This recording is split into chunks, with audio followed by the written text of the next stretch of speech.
We got endorsed by the governor. We're going to have some more good news coming out in the next couple of weeks, which is really, really good. But it's interesting when you're on the ground. A lot of people are not firm in their choices. Even when Trump's, a lot of these people will shift. The number one thing I get when I go out is, you flip me. That's what people say. I don't even ask them who they flip from. I know who they flip from. So I think that there's a recognition that we may need to put a different foot forward. They just want to know that you're a candidate that's going to fight for them, that's going to be strong, that's going to deliver. And then when they see that with me, you know, you do that. But this is all volatile. I've always said New Hampshire is the latest breaking of all the ones. You don't want to be surging in October, November. You want to be surging in January. So we're going to put the work in. We've got a tremendous amount of grassroots support, tremendous amount of support from the legislature here in New Hampshire, because I think a lot of the legislators, one, they've seen what we've done in Florida. They want to see that for the country. But I think they're also sensitive about having somebody at the top of the ticket that's going to be able to perform well, because that could make the difference between New Hampshire keeping the legislature Republican or it flipping Democrat.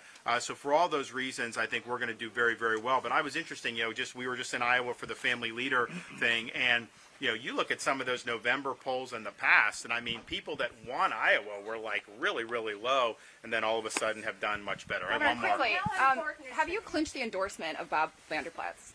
I don't know. I mean, he's going to announce that. I think what I saw the reports on Fox on Special Report tonight. I mean, I think that if you saw that family leader forum, clearly his folks there gravitated to me. I don't think there's any question about that. We have a good relationship, and I think that Bob has been somebody that's been very vocal about Donald Trump is not going to be the way forward, not going to be able to get the job done, particularly as a lame duck president. I mean, we want a two-termer, but also we want a candidate that's got a record of actually standing and fighting for people. For example, fighting for school choice, fighting for the rights of parents, fighting against some of the nonsense that we see out there. We have a record in that regard that's been second to none. So we're hopeful that we're able to secure that endorsement. And then if that does happen, to have so many members of the Iowa legislature, to have the governor, and then to have Bob and his network, that's going to be a pretty powerful machine, and we're going to turn all that on, or they'll turn it on, and we're going to go there and do that. But I think that these first two states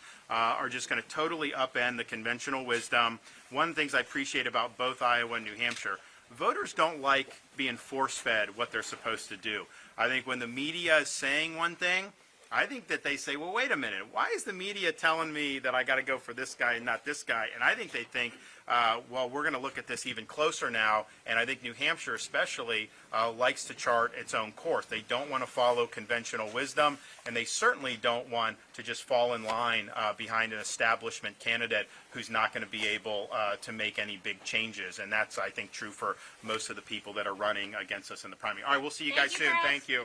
Appreciate it.